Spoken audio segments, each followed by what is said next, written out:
مہکار میں وہ، جنگل میں کوہسار میں وہ، سورج چاند ستاروں میں، مومن کے کردار میں وہ، پھولوں کی مہکار میں وہ، جنگل میں کوہسار میں وہ، سورج چاند ستاروں میں، مومن کے کردار میں وہ۔ الحمدللہ نحمدہ ونصلی علی رسولہ الکریم۔ آج ہمارا لیکچر نمبر 14، ٹھیک ہے۔ آج ہم سورہ کوثر پڑھیں گے۔ اعوذ باللہ من الشیطان الرجیم، بسم اللہ الرحمن الرحیم۔ انا اصل میں تھا نا کا معنی ہوتا ہے بے شک۔ بھائی بعض لوگ شکایت آ رہے ہیں ہمیں ہماری نظر کمزور ہے، ہمیں وائٹ بورڈ پہ نظر نہیں آتا۔ تو بھائی نظر نہیں آتا تو میں جو بول رہا ہوں وہ تو سمجھ میں آ رہا ہے نا، تو اس حساب سے لکھ لیا کریں۔ انا اس کا معنی کیا ہے؟ بے شک، یقیناً۔ نا کسے کہتے ہیں؟ ہم کو۔ یہ ضمیر پڑھ چکے ہیں نا آپ۔ انا نا اصل میں تھا انا نا، بے شک ہم۔ تو انا نا کو عرب لوگ انا بھی کہہ دیتے ہیں، ایک نون کو غائب کر دیتے ہیں، تو پڑھا کیا جاتا ہے یہ انا بھی پڑھا جاتا ہے اور اننا بھی پڑھا جاتا ہے، دونوں۔ تو انا اصل میں کیا تھا؟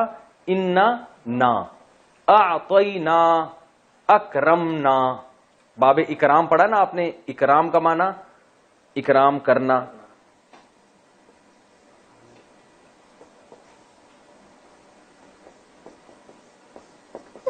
تو اعطاین، یہ اکرام کا معنی کیا ہے؟ اکرام کرنا۔ اعطاین اصل میں اعطاون تھا، چھوڑیں آپ اتنی بحث میں نہ جائیں۔ اعطاین عطا کرنا۔ تو اکرام کا ماضی آتا ہے اکرما، اکرام کیا اس ایک شخص نے گزرے ہوئے زمانے میں۔ تو اعطاین کا ماضی کیا آئے گا؟ اعطایا، اعطایا، عطا کیا اس نے، عطا سے نکلا ہے نا، اردو میں استعمال ہوتا ہے۔ اللہ کی عطا ہے بھائی، کہتے ہیں نا اللہ کی کیا ہے؟ عطا ہے۔ تو اعطایا، عطا کیا اس نے۔ اب آپ گردان پڑھیں، ضربا ضربا ضربو، ضربت ضربتا ضربنا، ضربتا ضربتما ضربتم، ضربتی ضربتما ضربتن، ضربتو ضربنا۔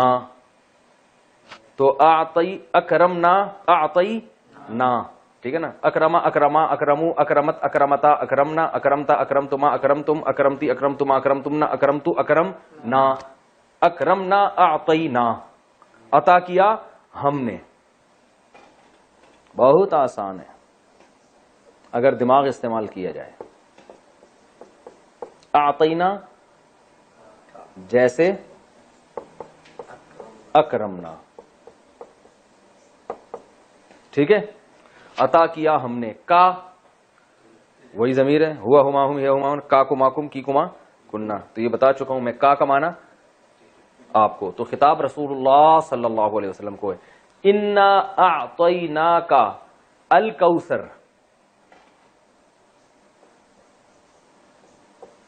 قرآن سامنے رکھ کر بیٹھیں گے نا تو یہ سب لکھا ہوا ہے وہاں پہ۔ لوگ مجھے شکایت نیچے کمنٹس میں آ رہا ہوتا ہے کہ ہمیں یہ لفظ سمجھ میں نہیں آ رہا۔ او بھائی قرآن سامنے رکھا ہوا ہے تو سمجھ میں کیوں نہیں آ رہا؟ عجیب، سمجھ میں آنے والی بات نہیں ہے یہ تو، میں پھر بھی ویسے ہی لکھوا رہا ہوں کہ ورنہ تو آپ کے سامنے جب قرآن رکھا ہوا ہے تو اعطینا بھی ہے اور اکرمنا بھی ہم نے پورا لکھوایا تھا آپ کو، اکرما۔ تو وہ تو اب ہر چیز بچوں کی طرح تھوڑی ایک ایک چیز لکھوائی جائے گی، آپ کھوپڑی استعمال کرنی پڑے گی آپ کو۔ اعطیناک الکوثر، کوثر کہتے ہیں، کوثر کے دو مطلب آتے ہیں۔ ایک حوض کوثر جو رسول اللہ صلی اللہ علیہ وسلم کو قیامت کے دن عطا کی جائے گی، اور آپ اس کے پانی سے امتیوں کو پانی پلائیں گے، اور حدیث میں آتا ہے جو وہ پانی پی لے گا قیامت تک اس کو پیاس، قیامت کہہ رہا ہوں، کبھی بھی اس کو پیاس نہیں لگے گا۔ قیامت تو آ چکی ہوگی نا، قیامت تک تھوڑی۔ اور کوثر خیر کثیر کو بھی کہتے ہیں، خیر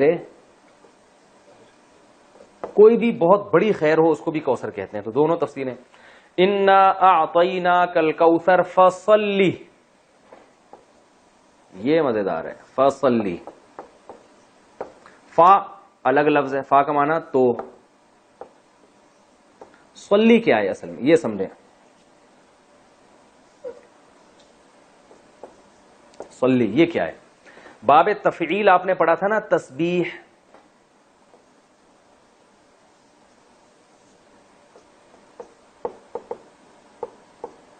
تسبیح.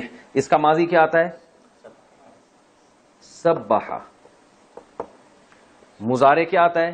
یسبح.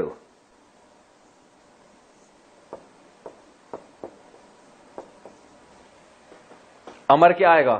امر بنانے کا طریقہ کیا تھا؟ یہاں سے یا کو گڑچ کیا اور آخر حرف کو کیا کر دیا؟ بولو بھائی. ساکن. تو کیا بن گیا؟ سبح.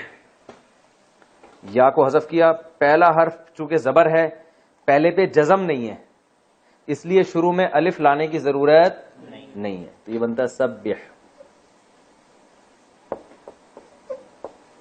یہ آرڈر کا صیغہ. اس کا مطلب کیا ہے؟ تسبیح بیان کریں. قرآن میں تھا نا فسبح بحمد ربک. تو صلی بھی ایسے ہی تھا, اصل میں تھا صلیا. صلیا اس کو پڑھا جاتا ہے صلی. صلی کا معنی ہوتا ہے نماز پڑھنا. صلیا نماز پڑھی اسے شخص نے. مضارع آئے گا یصلیو.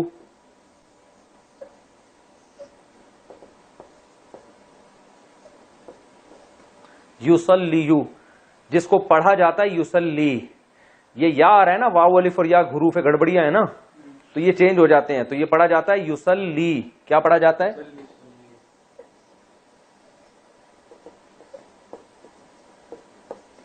یصلی یعنی وہ نماز پڑھتے ہیں یا پڑھیں گے. اس کا معنی دعا مانگنا بھی آتا ہے. ان اللہ وملائکتہ یصلون علی النبی. یضربون کی طرح یصلون یسبحون وہ سب صلات بھیجتے ہیں نبی پر. یصلی. اب امر کیسے بنے گا؟ اس یا کو کیا کر دیں گے؟ حذف کر دیں گے, گڑچ کر دیں گے. حذف کو اردو میں گڑچ کہتے ہیں.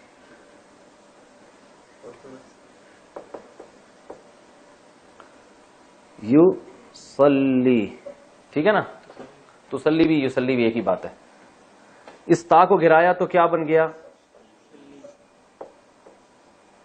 صلی. آخری حرف کو کیا کرتے ہیں؟ ساکن کرنا چاہیے نا. جیسے یسبحو میں سبح تو صلی میں آخری حرف کو دیکھا یہ پہلے سے ہی ساکن ہے تو اب ہمیں تو کرنا ہے کچھ نہ کچھ.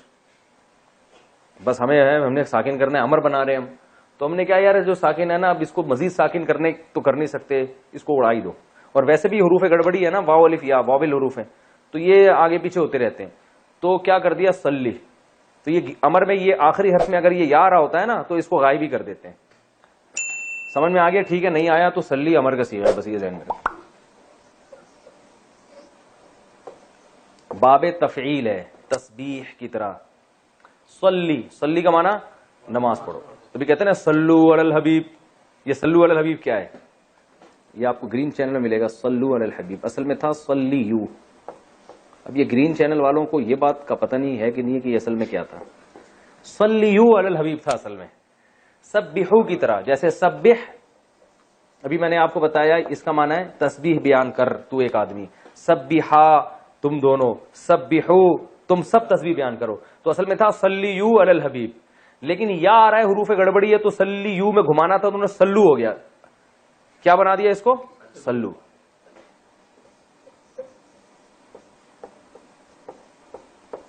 صلو علی الحبیب. صلو کا مطلب صلات بھیجو حبیب صلی اللہ علیہ وسلم. تو یہ سمجھ میں آ گیا. فصلی. فصلی لی ربی کا. فصلی کا معنی نماز پڑھیں آپ. لی کا معنی لیے. رب کا معنی رب. ربی کا آپ کا رب. نماز پڑھیے آپ اپنے رب کے لیے. ونحر واو کا معنی اور. انحر تھا اصل میں. اسمع کی طرح. افتح کی طرح. فتح یفتح. تو نہرا ینحر ضربہ کی طرح ہے. نہر کا معنی ہوتا ہے اونٹ ذبح کرنا. اونٹ کو جو گلے میں چاقو مار کے گراتے ہیں اس کو کیا کہتے ہیں عربی میں؟ نہر. تو ون اصل میں تھا وانحر پڑھا جاتا ہے ملا کے ونحر تو الف سائلنٹ ہو جاتا ہے. ونحر. فصلی آپ نماز پڑھیں. لی ربی کا اپنے رب کے لیے. ونحر اور قربانی کریں آپ. لکھا ہوا تو ہے اونٹ کی قربانی مگر مراد اس سے ہر قسم کی قربانی. فصلی لی ربی کا ونحر. یہ کلیئر ہو گیا؟ اچھا بھائی اب اس کی ہم تفسیر بیان کر دیتے ہیں. او سوری پوری آیت ہی چھوڑ دی ہم نے. ان شانئک هو الابتر. جزاک اللہ. ان بے شک شانئ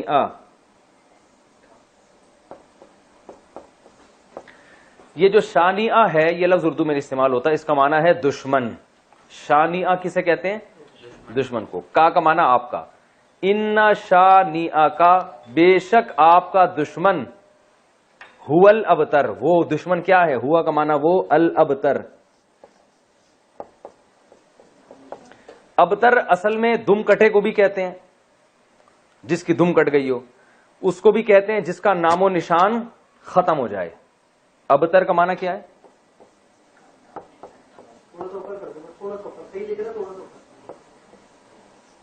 نام و نشان باقی نہ رہے. لکھا ہوا سمجھ میں نہیں آ رہا تو پڑھا ہوا تو سمجھ میں آ رہا ہے نا. ابتر جس کا نام و نشان باقی نہ. اردو میں استعمال ہوتا ہے یار میری تو حالت ابتر کر دی ہے اس نے, کہتے ہیں نا اتنی ابتر حالت ہے. مشکل اردو میں استعمال ہوتا ہے لیکن ہوتا بہرحال ہے. ابتر بہت بری حالت ہو گئی ہے, یعنی اچھے معنی میں استعمال نہیں ہوتا. ابتر میں لکھ دیتا ہوں.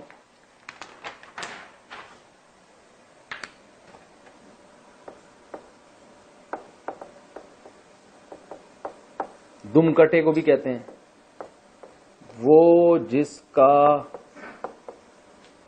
نشان باقی نہ رہے,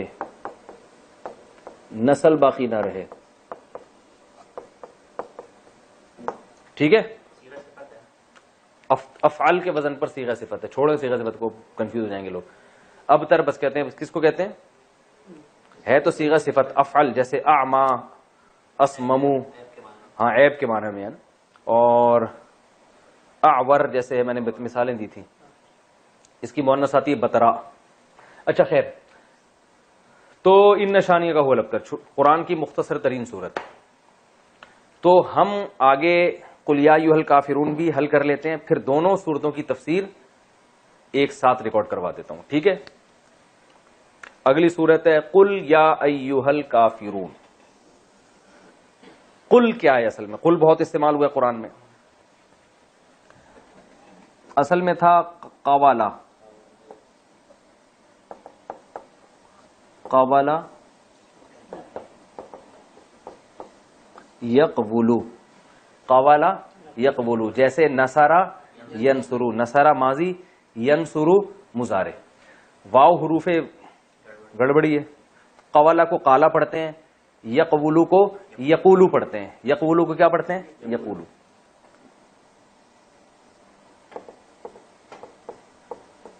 وہ کہتا ہے یا کہے گا.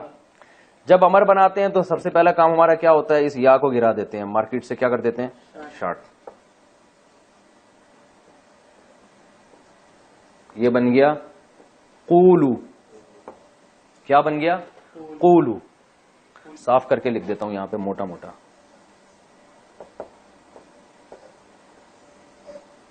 قولو بن گیا. امر بناتے ہوئے کیا کرتے ہیں؟ آخر کو ساکن کرتے ہیں, بن گیا قول.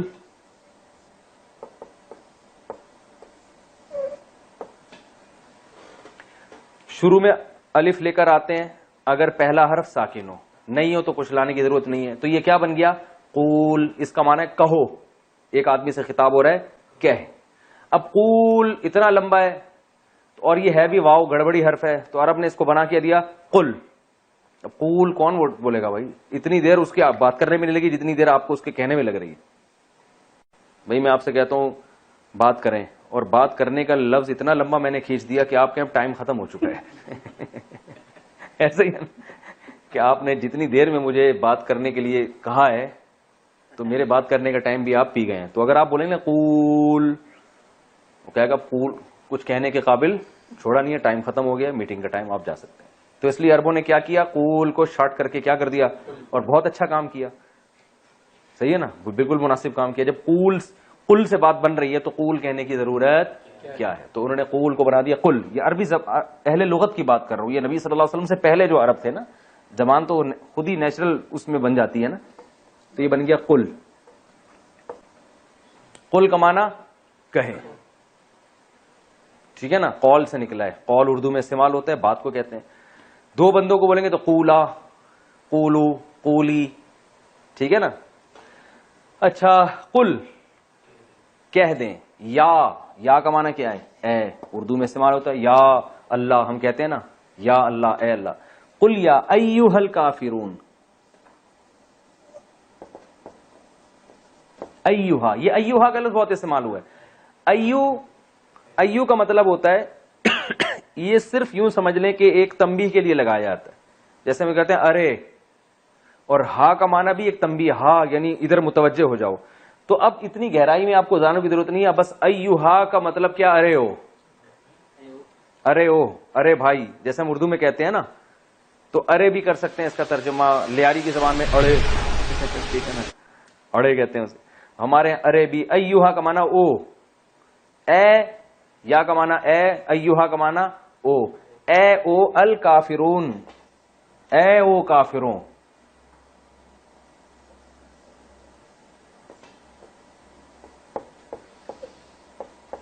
کافرون کون سا صیغہ ہے؟ کافر کی جمع ہے. کفارا یکفرو، نصارا ینصرو. اس میں فاعل آتا ہے ضاربن تو اس کا آئے گا کافرون. جمع آتا ہے ضاربون تو اس کا آئے گا کافرون. اے کافرو. نہیں آ رہی بات سمجھ میں تو رہنے دیں بھائی. قل یا ایھا الکافرون، اے کافرو، یہ ان سے خطاب ہے. لا اعبد،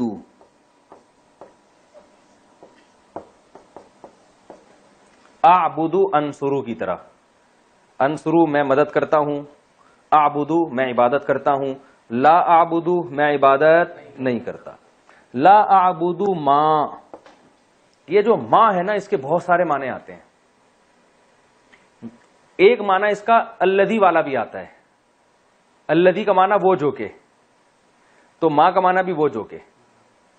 ٹھیک ہے، یہ نوٹ کر لیں. ماں کا معنی بہت دفعہ کیا آتا ہے؟ الذی. جو الذی کا معنی ہے وہی ماں کا معنی. لا اعبد ما، میں نہیں عبادت کرتا اس کی جو کہ. میں عبادت نہیں کرتا ماں اس کی جو کہ، یعنی اس کی جو کہ. یا ہو انگلش میں نا، ہو یا ہوم، یہ بالکل وہی معنی ادا کر رہا ہے. ٹھیک ہے نا. میں عبادت نہیں کرتا ماں اس کی. تعبدون،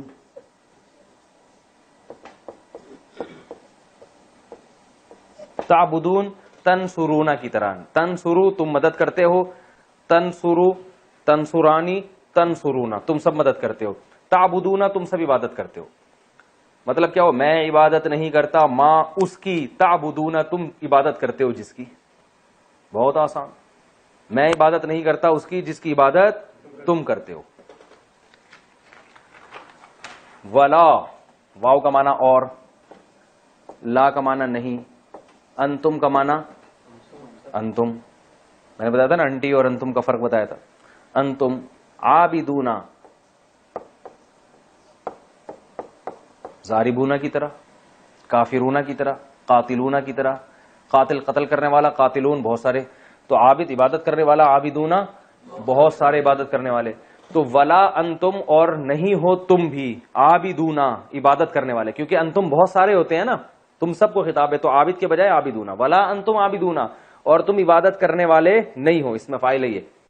ولا انتم عابدون ما اس کی، ولا انتم عابدون ما اعبد، اور تم عبادت کرنے والے نہیں ہو اس کی جس کی میں عبادت کرتا ہوں. ولا انا عابد ما عبدتم، ولا انا، اور نہ ہوں. انا عربی میں کہتے ہیں میں. انا نحنو بتایا تھا نا. ولا انا عابد، یہ اس میں فاعل ہے. اور نہ میں عبادت کرنے والا ہوں. ولا انا عابد ما اس ذات کی، عبدتم،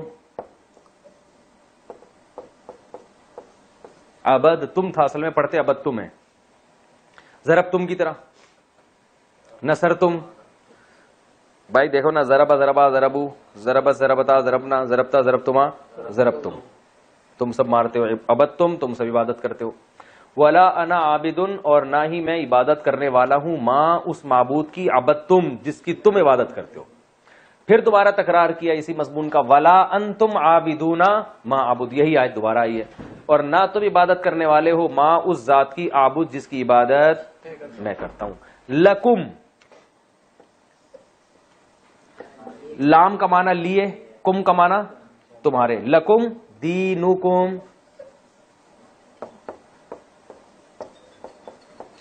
تمہارے لیے، دینکم تمہارا دین. ولیا، واو کا معنی اور، ولیا یا کا معنی میں ذرا بنی تھا نا، یا آ رہا تھا. ولیا اور میرے لیے، لکم دینکم ولیا دین، اور میرے لیے ایک دین ہے. یہ تو ترجمہ بتا رہا ہوں نا. لکم دینکم تمہارے لیے تمہارا دین، ولی دین اور میرے لیے بھی ایک دین ہے. ایک کا ترجمہ تنوین سے کر رہا ہوں. جب بھی دو زبر دو سے دو پیش آتا ہے نا تو اس کا معنی کوئی یا ایک لگتا ہے. سمجھ میں آ گیا؟ ٹھیک ہے. نہیں ہے تو زیادہ پیچیدگیوں میں جانے کی ضرورت بالکل بھی نہیں ہے. تو بس لکم دینکم ولی دین، تمہارے لیے تمہارا دین اور میرے لیے دین، ایک الگ دین ہے میرے لیے. تو یہ سورہ کوثر اور سورہ کافرون. کتنا ٹائم باقی ہے بھائی؟ 19 منٹ باقی ہیں ابھی.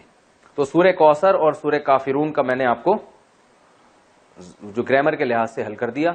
اب ہم آگے اس کی تفسیر پڑھتے ہیں. تو اب ہم انشاءاللہ اس کی تفسیر پڑھیں گے.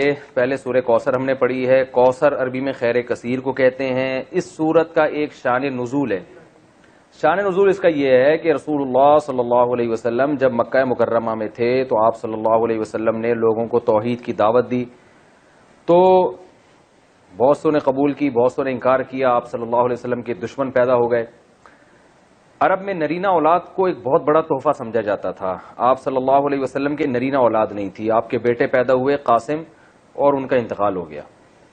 تو اس پہ جو ہے نا مشرکین مکہ نے یہ شور مچانا شروع کر دیا کہ دیکھو یہ تو ابتر ہے معاذ اللہ، یعنی ان کی تو نسل ہی ختم ہو رہی ہے، ان کا تو اثر ہی ختم ہو جائے گا، اور جو دین یہ لے کر آئے ہیں ان کے دنیا سے جانے کے بعد وہ دین ختم ہو جائے گا. کیونکہ عموماً ایسا ہوتا ہے کہ باپ کے جانے کے بعد بیٹے جو ہے وہ قائم مقام بنتا ہے اور وہ اسی ویژن کو لے کے آگے چلتا ہے. تو ان کو یہاں ویسے بھی لوگ فالو نہیں کر رہے ہیں مکہ میں، اور ان کی اپنی کوئی اولاد بھی نہیں ہے، یعنی نرینہ اولاد بھی نہیں ہے، کیونکہ نسل تو نرینہ اولاد سے چلتی ہے. تو اس لیے جو ہے نا یہ ابتر ہے معاذ اللہ. ابتر کا معنی ان کا نام و نشان ختم ہونے والا ہے. تو نبی صلی اللہ علیہ وسلم بشر تھے. آپ کو یہ تانے سن کے غم ہوتا تھا. انسان کو بہرحال ہوتا ہے جب کوئی اس کے خلاف منفی پروپیگنڈا کرتا ہے. تو اللہ تعالیٰ نے آپ صلی اللہ علیہ وسلم کی تسلی کے لیے یہ آیات نازل فرمائی. عاص ابن وائل ایک بہت اسلام دشمن تھا، عرب کا سردار تھا، اس نے یہ پروپیگنڈا بہت کیا تھا. تو اس پر سورہ کوثر نازل ہوئی. انا اعطیناک الکوثر، اے نبی ہم نے آپ کو خیر کثیر دی ہے. خیر کثیر سے مراد آپ کو جو ہم نے اسلام دیا ہے وہ اتنی بڑی خیر ہے کہ اگر آپ کے کوئی نرینہ اولاد نہیں بھی ہے تو اس کے مقابلے میں اللہ نے آپ کو جو دین دے دیا، اس کی دینی دنیا کی برکتیں بھی حاصل ہوں گی اور آخرت میں بھی. تو یہ خیر کثیر کے ہوتے ہوئے اگر آپ کے نرینہ اولاد نہیں ہوتی تو آپ کو غم کرنے کی ضرورت نہیں ہے. اور دوسری تفسیر کے مطابق ہم نے آپ کو حوض کوثر دی ہے. تو آپ صلی اللہ علیہ وسلم میدان حشر میں اپنے امتیوں کو پانی پلائیں گے. جب لوگ پیاس سے بلک رہے ہوں گے تو یہ آپ کی خصوصیت ہے کہ اس وقت اللہ نے آپ کو ایک نہر آپ کے اختیار میں دی ہوگی جس سے آپ اپنے چاہنے والوں کو پانی پلائیں گے اور پھر ہمیشہ کے لیے ان کی پیاس بجھ جائے گی. تو جس کو اتنی بڑی نہر ملی ہو، اتنا اس کو عزت مل رہی ہو آخرت میں، تو اس کو ایسی شخصیت کو کہ اگر نرینہ اولاد نہیں ہوتی تو وہ یہ غم کوئی غم نہیں ہے ان کے لیے. تو یہ دو خوشخبریاں دی گئیں. انا اعطیناک الکوثر، اے نبی ہم نے آپ کو کوثر عطا کی ہے. اب چونکہ اللہ نے ایک نعمت کی ہے تو اللہ فرما رہے ہیں کہ آپ پر بھی شکر واجب ہے. وہ شکر کیا ہے؟ فصلی لربک، آپ اپنے رب کے لیے نماز پڑھیے، ونحر اور قربانی کیجیے. دو کام آپ کریں گے، نماز اور قربانی. تو اس کا صلہ اللہ آپ کو کیا عطا فرمائے گا؟ ان شانئک ھو الابتر، آپ کا دشمن آپ کو تانے دے رہا ہے کہ آپ ابتر ہیں، آپ کی نسل ختم ہونے والی ہے. تو ہم آپ کو یہ خوشخبری دے رہے ہیں کہ آپ دین پر مضبوطی سے قائم رہیے، آپ کے دشمن کی نسل ختم ہونے والی ہے. تو ان کے جسمانی بیٹے تو ہوں گے، روحانی اولاد نہیں ہوگی ان کے، جس کا نتیجہ یہ نکلے گا کہ ان کے درجنوں بچے ہو کے بھی ان کا نام و نشان مٹ جائے گا. باپ دیکھیں عرب کے بہت اولاد ہوا کرتی تھی، لیکن آج ان عرب کے سرداروں کا نام لینے والا کوئی بھی نہیں ہے. نہ ابو جہل کو پوچھا جاتا ہے، نہ ابو لہب کو، نہ عاص ابن وائل کو. تاریخ میں ان کا تذکرہ ایک برے عنوان سے، برے نام سے کیا جاتا ہے. کوئی ان کو عزت دینے والا نہیں. حتیٰ کہ ان کی اولادیں بھی آگے جا کے مسلمان ہو گئیں، انہوں نے بھی اپنے باپ دادا کا ذکر چھوڑ دیا. تو یہ اس صورت میں اللہ تعالیٰ کا ارشاد ہے. اچھا، اب اس میں جو کچھ علمی باتیں ہیں. نمبر ایک کہ اللہ تعالیٰ نے جب بھی کسی پر کوئی انعام کیا ہو، احسان کیا ہو، تو اللہ تعالیٰ چاہتے ہیں کہ اس کا تم شکر ادا کرو. تو تو اسی وجہ سے آپ صلی اللہ علیہ وسلم کو اس صورت میں خطاب کیا گیا کہ ہم نے آپ کو جب کوثر عطا کی ہے تو آپ اللہ کے بندے ہیں، لہذا آپ پر بھی اللہ کا شکر ادا کرنا واجب ہے۔ پہلی بات تو یہ پتہ چلی۔ دوسری بات یہ پتہ چلی کہ شکر ادا کرنے کا طریقہ ہمیشہ سے وہی ہوگا جو اس صورت میں بیان کیا ہے، ایک نماز اور ایک قربانی۔ نماز ہمیشہ یاد رکھیں کہ لیبل ہے جسمانی عبادت کا، اور قربانی لیبل ہے مالی عبادت کا، کیونکہ جب آپ جانور، عرب میں اونٹ جو ہے نا یہ بہت قیمتی مال تھا، تو اتنے قیمتی مال کو کاٹ دینا یہ بہت بڑی قربانی سمجھی جاتی تھی۔ تو مطلب کیا ہے کہ آپ نے اللہ کو راضی کرنے کے لیے اپنے جسم کو بھی کھپانا ہے جیسے کہ نماز میں کھپایا جاتا ہے، اور اپنے مال کو بھی قربان کرنا ہے جیسے کہ قربانی میں کیا جاتا ہے۔ تو مراد صرف نماز اور قربانی نہیں ہے، بلکہ یہ ایک لیبل ہے، اور قرآن کا یہ طریقہ رہا ہے کہ وہ جزیات کے ضمن میں اصول اور قاعدے بیان کرتا ہے، مثالوں سے پورا ایک جو ہے نا لا بیان کرتا ہے، قانون بیان کرتا ہے۔ تو یہاں بھی ایک قانون بیان کیا جا رہا ہے کہ شکر کا دو طریقے ہیں، ایک جسمانی عبادت بھی اور مالی عبادت بھی، مال بھی خرچ کرنا ہے اور جو ہے جسمانی عبادت بھی کرنی ہے۔ اب تمام جسمانی عبادتیں اس میں آ گئیں، کیونکہ نماز سب سے اہم ہے اس لیے اللہ نے اس کو ذکر کیا، اس میں روزہ بھی آ گیا، اس میں حج بھی آ گیا، اور اس میں جو کچھ بھی ہم اللہ کے لیے اپنے جسم کو کھپاتے ہیں سب کچھ آ گیا، اور مال میں تمام مالی عبادتیں آ گئی، زکوٰۃ بھی آ گیا، فطرانہ بھی آ گیا، اور اللہ کی مخلوق کو اللہ کو خوش کرنے کے لیے اللہ کی مخلوق کو کھانا کھلانا، یعنی ہر وہ عبادت جس میں قربانی کا عنصر ہو۔ تو قربانی یعنی مالی قربانی کا عنصر ہو، تو مالی قربانی جو ہے وہ غریبوں کو کھانا کھلا کے بھی حاصل ہوتی ہے، رشتہ داروں پہ خرچ کرنا اور ضرورت مند کو قرضہ دینا، یہ تمام کی تمام چیزیں اس میں داخل ہیں۔ تو یہ بھی اس آیت سورت سے ہمیں پتہ چلتا ہے، اور یہ تو دوسری بات ہوئی۔ اور تیسرا جو سبق ہمیں اس سورت سے ملتا ہے وہ یہ ملتا ہے کہ جب آپ اللہ کا شکر ادا کرتے ہیں اور آپ اللہ کے حکام کو فالو کرتے ہیں تو روحانی نسل بہرحال آپ کی ہی بڑھتی ہے، اور اگر آپ اللہ کا شکر ادا نہیں کرتے تو آپ کی اولاد بھی آپ کو بھول جاتی ہے، جیسے کہ اولادیں تو ملی مشرکین مکہ کو مگر کوئی ان کو یاد نہیں رکھتا۔ تو آج بھی ہم دیکھتے ہیں کہ دینداروں میں یہ چیز نظر آتی ہے، ان کی اولادیں والدین کے مرنے کے بعد موت تک ان کے لیے دعائیں کرتی ہیں، موت تک صدقہ خیرات کرتی رہتی ہیں، پھر آگے نسلیں پیدا ہوتی ہیں وہ بھی اپنے باپ دادا کے لیے مغفرت کی دعائیں مانگتے رہتے ہیں، لیکن جو زیادہ نام نہاد لبرل لوگ ہیں وہ اپنی اولادوں پہ بڑا خرچ کرتے ہیں، مگر ہم دیکھتے ہیں کہ جب ان کے والدین کا انتقال ہوتا ہے تو اولادیں چند دنوں میں ان کو بھول جاتی ہیں۔ جتنا دین سکھایا ہوگا آپ کی اولاد آپ کو اتنا ہی یاد رکھے گی، اور آپ کی نسلیں آپ کو اتنا ہی یاد رکھیں گی، اور جتنا آپ نے اپنی اولاد کو دین سے دور کیا ہوگا تو آپ کی اولاد وراثت تو دبا کے لے گی، آپ سے سارے فائدے اٹھائے گی مگر آپ کو یاد نہیں رکھے گی۔ تو یہ صورت میں ہمیں سبق ملتا ہے، اللہ تعالیٰ عمل کی توفیق دے۔ اس کے بعد سورہ کافرون ہے۔ سورہ کافرون میں کبھی ایک شان نزول ہے، رسول اللہ صلی اللہ علیہ وسلم مکہ مکرمہ میں، یہ ساری صورتیں جو ہے نا 30ویں پارے میں زیادہ تر صورتیں اس میں مکہ میں نازل ہوئی ہیں ابتدائی اسلام میں۔ تو مشرکین مکہ رسول اللہ صلی اللہ علیہ وسلم کے پاس آئے اور کہنے لگے کہ آپ تو اپنی دعوت سے باز آتے نہیں ہیں، آپ بار بار ہمیں کہتے ہیں کہ بتوں کی عبادت چھوڑ دو، بتوں کی چھوڑ دو، اور ہم آپ کو کہتے ہیں کہ آپ ہمارے دین پہ آ جائیں، تو ایسا کرتے ہیں کوئی کمپرومائز کا راستہ اختیار کر لیتے ہیں، تو آپ ہمارے بتوں کی عبادت کر لیا کریں کبھی کبھار، اور ہم کبھی کبھار آپ کی اللہ کی عبادت کر لیا کریں گے، تو اس طرح جوڑ کے چلیں گے، ہمارے والے معبود بھی خوش ہو جائیں گے اور آپ کا اللہ بھی خوش ہو جائے گا۔ تو اس پہ یہ صورت نازل ہوئی اور ان کو یہ بتایا گیا کہ تم ابھی تک اسلام کو سمجھے ہی نہیں ہو۔ اسلام کا جو کچھ دعوت ہے وہ یہ ہے کہ یہ بت اللہ کے ساتھ عبادت میں شرکت کے لائق، اسلام تو شرکت کی نفی کر رہا ہے۔ شرکت کا مطلب اللہ کے ساتھ غیر اللہ کی عبادت، یعنی اللہ کی بھی اور غیر اللہ کی بھی یہ نہیں ہوگا۔ اسلام کا دعویٰ ہے کہ عبادت صرف اللہ ہی کی ہوگی، تو میں اگر اللہ کے ساتھ ان کی عبادت کر لوں تو میں تو اپنے دعوے میں ہی جھوٹا ہو گیا، تو اسلام کی دعوت تو پھر ختم ہو گئی۔ تو اللہ کے ساتھ ان معبودوں کی عبادت کر لی تو یہ کون سا کمال کر دیا۔ تو یہ توحید جو ہے نا، عقیدہ توحید، یہ اس سورت کا جسے کہتے ہیں نا سینٹرل آئیڈیا، یہ سورت کا جو اصل پیغام ہے وہ یہ ہے کہ اے نبی آپ ان کو دو ٹوک الفاظ میں واضح لفظوں میں بتا دیں کہ تم جن معبودوں کی عبادت کر رہے ہو مجھ سے اس کی امید مت رکھو کہ میں عبادت کروں گا، اور تمہاری ہٹ دھرمی دیکھ کے پتہ چل رہا ہے کہ تم نے بھی میرے معبود کی عبادت نہیں کرنی ہے، اور ویسے بھی اگر تم ان معبودوں کی عبادت کر کے میرے معبود کی عبادت کرو گے بھی، اللہ کی عبادت، تو اللہ اس عبادت کو قبول نہیں کرے گا، لہذا وہ عبادت کرنا نہ کرنا برابر ہے، تو اللہ کی نظر میں تم عبادت نہ کرنے والے ہی کہلاؤ گے۔ تو یہ سورت کا مضمون ہے، قل یا ایھا الکافرون، اے نبی آپ کافروں سے کہہ دیجئے، لا اعبد ما تعبدون، میں ان معبودوں کی عبادت نہیں کرتا جن کی عبادت تم کرتے ہو، ولا انتم اور نہ ہی تم عابدون عبادت کرنے والے ہو، ماں اس معبود کی، عابد جس کی میں عبادت کرتا ہوں۔ اب سوال پیدا ہوتا ہے وہ تو تیار تھے عبادت کرنے کے لیے، تو نبی ان سے یہ کیوں کہہ رہے ہیں کہ تم بھی اس کی عبادت کرنے والے نہیں ہو جس کی میں عبادت کر رہا ہوں؟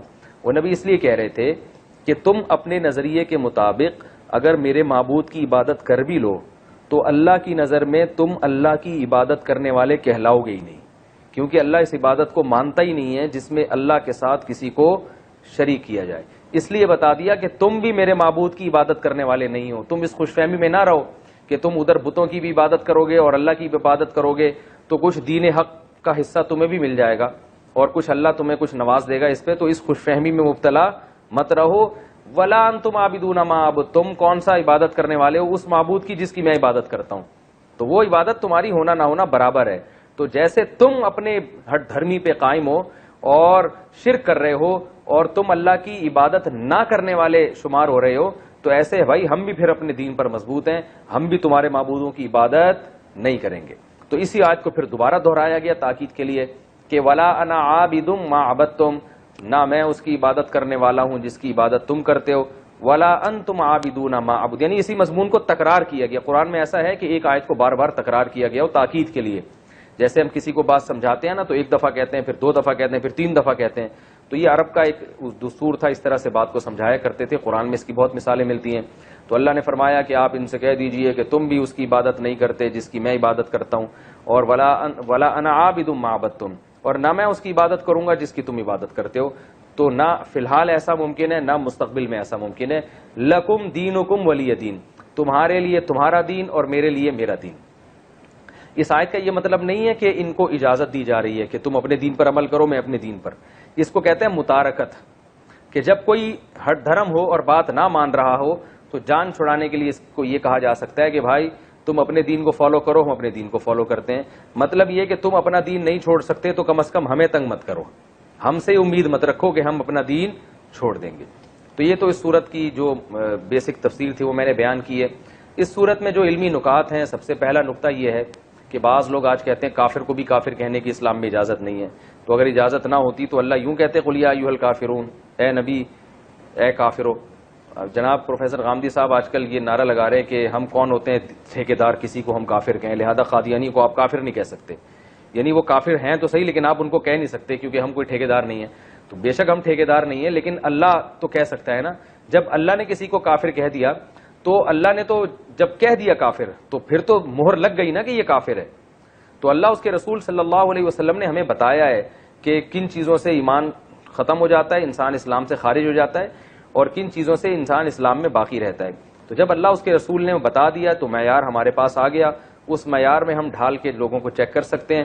اگر کوئی اس معیار پہ پورا نہیں اترتا تو اللہ اس کے رسول کے کہنے ہی سے وہ کافر ہے، تو جب کافر ہے تو اس کو کافر کہنا بھی جائز ہے۔ یہ عجیب منطق ہے کہ جس کو اللہ اس کے رسول نے کافر قرار دیا ہو وہ کافر مانے تو ہم، لیکن پابندی ہے، کہہ نہیں سکتے ہم۔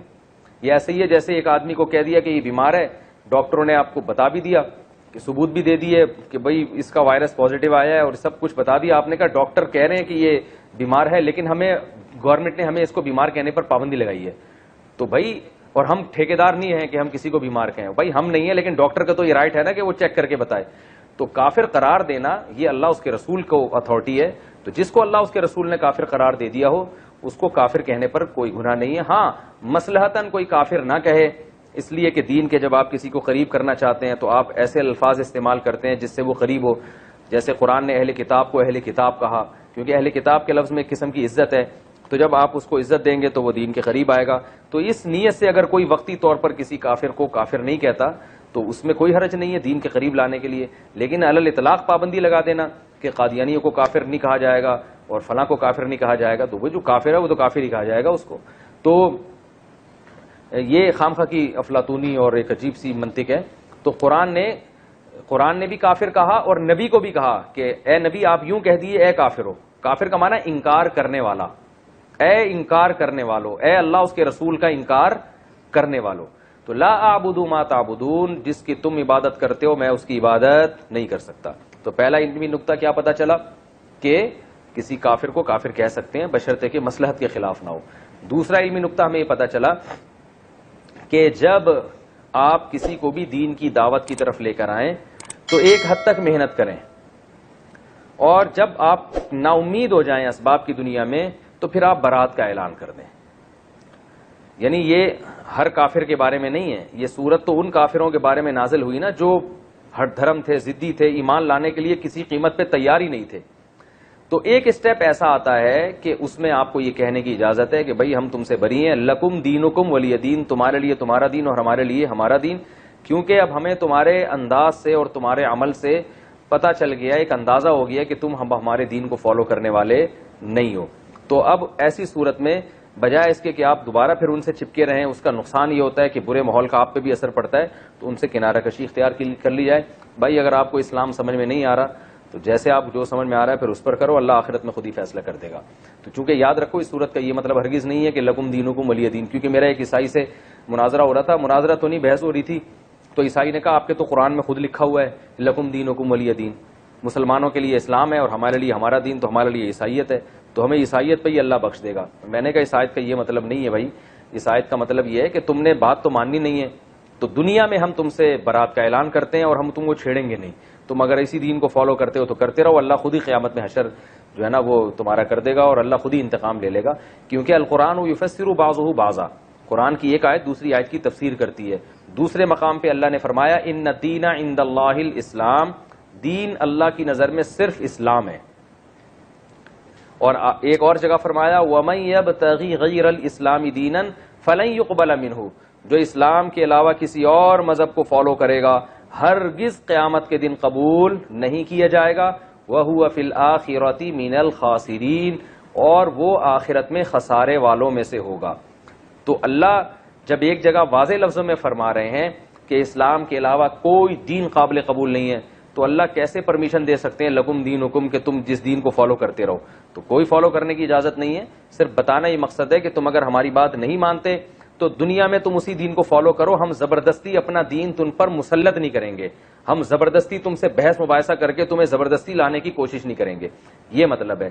اور اسی مفہوم کی آیت سورہ آل عمران میں لا اکراہ فی الدین، دین میں زبردستی نہیں ہے. قد تبین الرشد من الغی، زبردستی نہ ہونے کی اللہ نے وجہ بھی بیان کر دی کہ صحیح راستہ، رشد والا راستہ وہ غی یعنی گمراہی والے راستے سے بالکل واضح ہے. یعنی اللہ نے صحیح جو راستہ ہے نا وہ دودھ کا دودھ پانی کا پانی، اس طرح سے اللہ نے سب کے سامنے واضح کر دیا ہے. تو جب اللہ نے اسلام کو اتنا واضح کر دیا، ہدایت کے راستے کو اتنا واضح کر دیا، تو زبردستی لانے کی اب ضرورت نہیں ہے. کیونکہ جو زبردستی آئے گا وہ چلے گا تھوڑی زبردستی، وہ حجت تمام ہو چکی ہے، سب کو پتہ چل گیا ہے کہ صحیح کیا ہے اور غلط کیا ہے. تو یہ تمام آیتوں کو آپ ملاتے ہیں تو صاف پتہ چلتا ہے کہ لکم دینکم ولی دین کا یہ مطلب ہرگز نہیں ہے کہ تم اپنے دین کو فالو کرو، تمہیں اجازت ہے. نہ نہ نہ نہ، دنیا میں اجازت ہے، آخرت میں سزا ملے گی. اور تیسرا نقطہ اس آیت سے ہمیں یہ بھی پتہ چلتا ہے کہ کسی کو زبردستی مسلمان نہیں بنایا جا سکتا. دو میں نے علمی نقطے بیان کر دیے نا. پہلا کہ کافر کو کافر کہنا جائز ہے. دوسرا کیا ہے کہ جب آپ کو نا امید ہو جائیں کسی کی دعوت پہ تو اس پہ ٹائم ضائع کرنے کے بجائے کسی اور کام میں انسان کو کسی اور کو دعوت دینی چاہیے. بعض لوگ ایک ہی آدمی کے پیچھے پڑے رہتے ہیں، ایک ہی فرقے کے پیچھے پڑے رہتے ہیں ساری زندگی. بھائی نہیں صحیح آ رہا تو اپنی صلاحیتوں کو کسی اور جگہ خرچ کرو.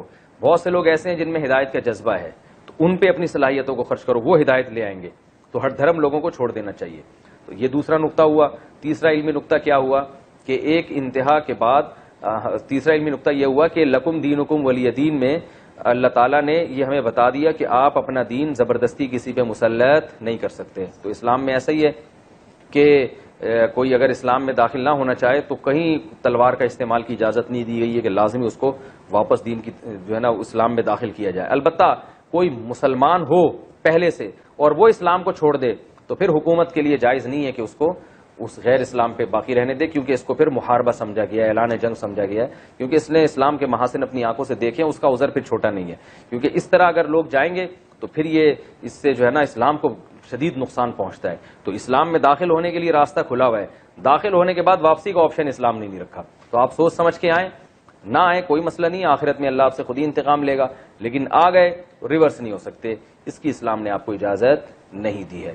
تو یہ اس صورت کا مین خلاصہ تھا، برات کا اعلان. اللہ تعالی ہم سب کو سمجھنے کی، عمل کرنے کی توفیق عطا فرمائے. وما علینا الا البلاغ.